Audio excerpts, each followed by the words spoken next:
በዚህ ቪዲዮ የምንመለከተው applications of solving equations ይሆናል ማለት ነው። እስካሁን ያየናቸው የተለያዩ ኢኩዌሽኖችን ሶልቭ እያደረግን አይተናል፣ ለሊኒየርም ለሊኒየር ኢኩዌሽኖችም። ስለዚህ እነዚህን እንዴት ሪል ላይፍ ላይ አፕላይ ማድረግ እንችላለን የሚለውን የምንመለከት ይሆናል ማለት ነው። So the first example የምንመለከተው ይሄ ጥያቄ ትኬት መግዛት ምናምን እንደዚህ አይነት ኬዞች ላይ በሪል ላይፍ ላይ የምንጠቀምበት አይነት ኤግዛምፕል ነው ማለት ነው። ስለዚህ እንዴት ተጠቅመን ሲስተምስ ኦፍ ሊኒየር ኢኩዌሽን ኢንቱ ቫሪያብልስን ተጠቅመን እንዴት ሶልቭ እናደርገዋለን የሚለውን እናያለን ማለት ነው። ስለዚህ ኤግዛምፕሉ የሚለው ምንድነው? ኮስት ኦፍ ኤ ቲኬት ቱ አ ፉትቦል ማች ለኳስ ግጥሚያ አለ። ለዛ ኳስ ግጥሚያ ኮስት ኦፍ ቲኬት ወይም የቲኬቱ ብር 50 ብር ነው። ለማን ነው ይሄ? ለቺልድረኖች ነው ወይም ለልጆች ነው። 75 ብር ደግሞ ለአደልትስ ነው ወይም ለአዋቂዎች 75 ብር ነው ቲኬቱ የሚሸጠው ማለት ነው። on a certain day attendance at the football match is 25000 ይለናል። 25000 ወይም 25000 ታዳሚዎች ነበሩ ያንን ኳስ ለማየት ያመጡ ማለት ነው።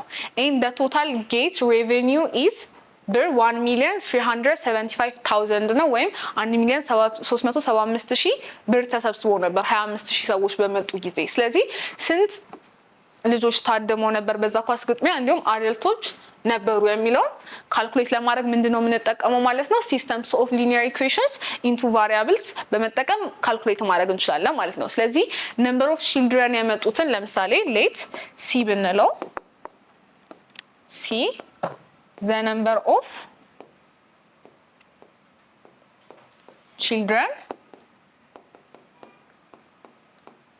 who attend the match ቢሆን በተመሳሳይ ደግሞ a ምን ብለን እንውሰድ? the number of adults ነው። ይሄ ደግሞ ብለን ብንወስድ ስለዚህ የመጀመሪያው ምንድነው? ለቺልድረን 50 ብር ነው፣ ለአደልት 75 ብር ነው ተብለናል። on a certain day አቴንዳንሱ ስንት ነበረ? 25000 ሰው መጥቷል። ይሄ 25000 ሰው የልጆችንም የአዋቂዎችንም ጨምሮ ነው። ስለዚህ ቺልድረን ፕላስ አደልት የመጣው ሰው ስንት ነበረ? 25000 ብር ነው ተብለናል። 25000 ሰው ነው ተብለናል። then የተሰበሰበው ብር ደግሞ በዛን ቀን ስንት ነው ተብሏል? 1,375,000 ነው። ከዛ ስንሰበስብ ምንድነው የምናደርገው? ቺልድረን ለመጡት 50 ብር ስለሆነ 50 ሲ እንላለን። ስለዚህ የመጡትን ቺልድረን ቁጥር አግኝተን በ50 ስናባዛው ከልጆች የተሰበሰበውን ብር ማወቅ እንችላለን። ለአደልቶች ደግሞ 75 ብር ስለሆነ 75 ታይምስ ኤ እናደርግና 75 ብር ከዛ ለመጣው ለአደልት ቁጥር ስናባዛ ከአደልቶች የተሰበሰበውን ሙሉ ቁጥር ማወቅ ስለምንችል ማለት ነው ሙሉ ብር። ስለዚህ 50 ሲ ፕላስ 75 ኤ የሚያሳየን ምንድነው? ይሄ አጠቃላይ የተሰበሰበውን ብር ነው። 1,375,000 ብር ተሰብስቧል ማለት ነው። ስለዚህ የነምበሩ ነው የምንፈልገው የቺልድረን እና የአደልት የመጡትን ነው። ይሄንን ምንድን ነበር ያየነው? በሊኒየር ቫሪያብል ኢንቱ ቫሪያብልስ በሲስተም ሲመጣልን ምንድነው የምናደርገው? 3 አይነት ሜቶዶች አሉ ብለናል። ስለዚህ የፈለግነውን መርጠን መውሰድና መስራት እንችላለን። እኔ እንጠቀመውን እዚህ ጋር ኢሊሚኔሽን ሜቶድ ነው። ስለዚህ ኢሊሚኔት ለማድረግ ምን አደርጋለሁ? ይሄኛውን የላይኛውን ኢኩዌሽን በ-50 ባባዛ ምን ይመጣል? -50 ሲሆንልኛል። ይሄ ደግሞ 50 ሲ ስለሆነ ስደምራቸው ኦፖዚት ኮኤፊሺየንት ስለሆነ 0 ይመጡልኛል ማለት ነው። ስለዚህ -50 ሲ ሲደመር 50 ሲ ያደርጋለሁ። እሱ 0 ይመጣል፣ ለዛ ይጣፋል። -50 ከኤ ጋር ይባዛል። -50 ኤ ከ75 ኤ ጋር ስደምረው 25 ኤ ይመጣልኛል። -50 ከ25000 ጋር ሳባዛው ስንት ይመጣል? -1,250,000 ይመጣል። የሁለቱ ብዜት ማለት ነው፣ የ-50 እና የ25000። ስለዚህ -1,250,000 ከማን ጋር ነው የምደምረው የሚሆነው? ቁልቁል ከ1,375,000 ጋር እደምረዋለሁ ማለት ነው። ወይም ቦታ ቀያይሬ ብደምራቸው ብቀንሳቸው -1,250,000 ይሆናል። ደን ይሄንን ስንቀንስ 0 ይወርዳሉ። 5 2 3 ሲቀነስ 2 1 125,000 ይመጣል ማለት ነው ሁለቱን ስንቀንስ። ስለዚህ ካቃለልን በኋላ ይሄን ይመስላል ያገኘ ነው ማለት ነው። 25a is equal to 125,000።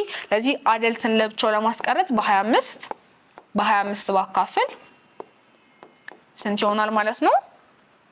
5000 ይሆናል ማለት ነው። 125 ሲካፈል ለ25 5 ነው። then 5000 ይመጣልኛል። ስለዚህ ስንት አደልቶች በዛ ፉትቦል ማች ላይ አቴንድ አድርገው ነበር? 5000 አደልቶች ማለት ነው። የቺልድረንን ለማወቅ ምን አደርጋለሁ? አሁን የአደልቶቹን ቁጥር ስላወቅኩኝ ከሁለቱ አንዱ ኢኩዌሽን የፈለኩት ላይ ሄጄ ሰብስቲቲዩት ማድረግ እችላለሁ። ስለዚህ ለምሳሌ እዚሁ ጋር ልውሰደው። c + a 25000 ብለን የወሰድንበት ላይ c + a ስንት ነበረ? 5000 ነው ያገኘነው። ሁለቱ ሲደመር ስንት ይሆናል ብለን ነበረ? 25000 ነው ይመጣል ያልነው። ስለዚህ 5000 ወደዚህ ሳይድ ወስዳት ስንት ይሆናል? -5000 ይሆናል። ስለዚህ number of children is equal to 25000 ሲቀነስ 5000 20000 ልጆች አቴንድ አድርገው ነበረ ማለት ነው በዛ ፉትቦል ማች ላይ 20000 children 5000 አደልትስ ነበሩ ማለት ነው። ስለዚህ ይሄን ይመስላል። ቀጣይ ይሄን ለእናንተ ኤክሰርሳይዝ መስጣችሁ ይሆናል። ተመሳሳይ ፕሪንሲፕል ተከትላችሁ የምትሰሩት ነው።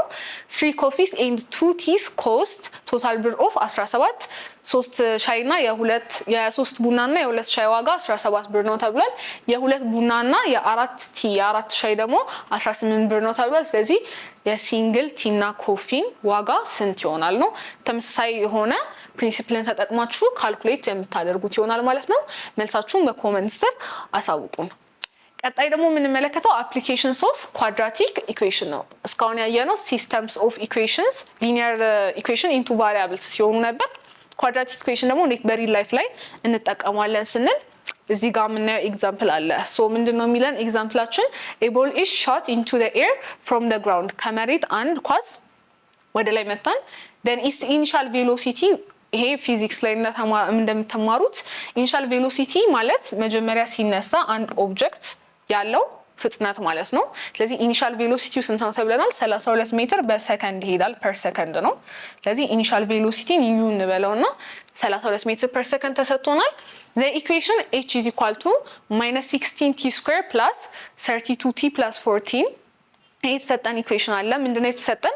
h ማለት ሃይት ነው የሚለን ወይም ከፍታን ነው የሚነግረን፣ የኳሱን ከፍታ የሚነግረን ፎርሙላ ነው።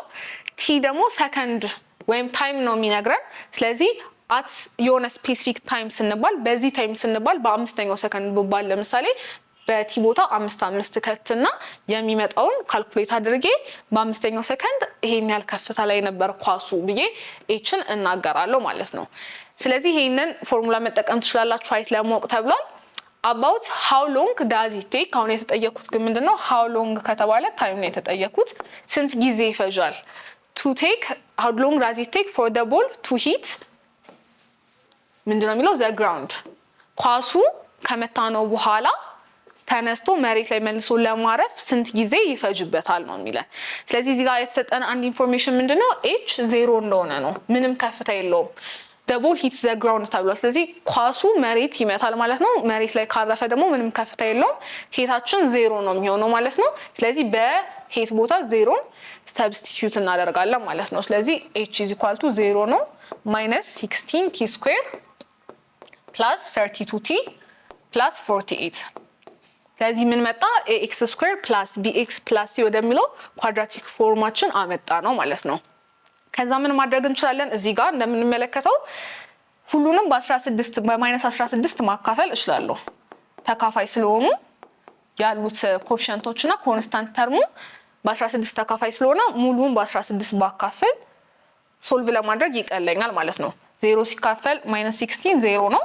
-16 እዚህ ጋር በራሱ -16 ጠፋና t² ይቀረናል። 32 ሲካፈል ለ-16 ሲሆን ደግሞ ኔጌቲቭ ትሆናለች። ፖዚቲቭ እና ኔጌቲቭ ሲካፈል 32 በ16 2 ነው፣ 2t እናደርጋለን። 48 እና 16 እናካፍል 3 ነው። ኔጌቲቭዋን ሳንረሳ እናስቀምጣታለን ማለት ነው። ስለዚህ ይሄ ሲምፕሊፋይድ የሆነው የኳድራቲክ ኢኩዌሽን ፎርማችን ነው ማለት ነው። ስለዚህ ኳድራቲክ ኢኩዌሽንን ሶልቭ ለማድረግ ስንጠቀምባቸው ከነበሩት 3 ሜቶዶች መስራት እንችላለን። ስለዚህ ኳድራቲክ ኢኩዌሽናችንን ሶልቭ ስናደርግ ኳድራቲክ ኢኩዌሽንን ሶልቭ ለማድረግ የተጠቀምንባቸው የተለያዩ ሜቶዶች ነበሩ። እዚህ ጋር ኢዚሊ ፋክተራይዜሽን ሜቶድን በመጠቀም ሶልቭ ማድረግ እንችላለን። ስለዚህ ምን እናደርጋለን? ተባዝተው -3 ተደምረው ደግሞ -2 የሚሰጡን ሁለት ቁጥሮችን እንፈልጋለን ማለት ነው። ስለዚህ እነሱን ቁጥሮች ማና ማን ናቸው ብለን ስንፈልግ -3 እና 1 ይሄንን ሳቲስፋይ ያደርጉልናል። ምክንያቱም -3 ታይምስ 1 -3 ነው። -3 + 1 ደግሞ -2 ስለሆነ ይሄን ኮንዲሽን ሳቲስፋይ ያደርጉልናል ማለት ነው። ስለዚህ ፋክተራይዝ አድርገን ስንጽፋቸው ይሄን ይመስላል ማለት ነው። ዜን እያንዳንዱን ሁለቱንም ከዜሮ ጋር እኩል አድርገን ሶልቭ እናደርጋቸዋለን ማለት ነው። this one ሶልቭ ስናደርገው t is equal to -3 ወደ ሌላኛው ሳይድ ትመጣና +3 ትሆናለች።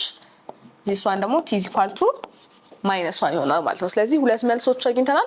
የተጠየቀው የነበረው how long does it take for the ball to hit the ground ነው። ምን ያህል ጊዜ ይፈጅበታል መሬት ለመንኳት ኳሱ ነበር። ግን ታይም በኔጌቲቭ ኤክስፕረስ ማድረግ ስለማንችል this one መልስ መሆን አይችልም ማለት ነው። ስለዚህ ማን እንወስዳለን? ታይም ኢዝ ኢኳል ቱ 3 ሰከንድ ብቻ እንወስዳለን። ስለዚህ ኳሱ ከ3 ሰከንድ በኋላ መልሶ መሬት ላይ ያርፋል ማለት ነው። ስለዚህ በዚህ ሰብዩኒት የተመለከትነው ምንድነው? ፉትቦል ቲኬቶች በኮፊ ፕራይስ እንዲሁም አሁን ያየነው ደግሞ የፍላይት ኦፍ ቦል ኢንቮልቭ ያደረጉ ሪል ላይፍ ፕሮብሌሞችን ሶልቭ አድርገን ነበረ ማለት ነው።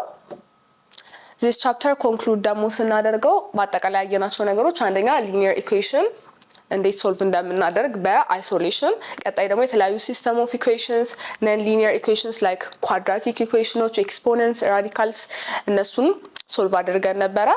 በመጨረሻም ደግሞ አፕሊኬሽን አሁን ያየነው የተለያዩ ሪል ላይፍ ፕሮብሌሞችን ሶልቭ የምናደርግባቸው መንገዶች አይተን ነበረ ማለት ነው። ስለዚህ በቀጣይ ቪዲዮ እስክንገናኝ ድረስ ቴንክ ዩ።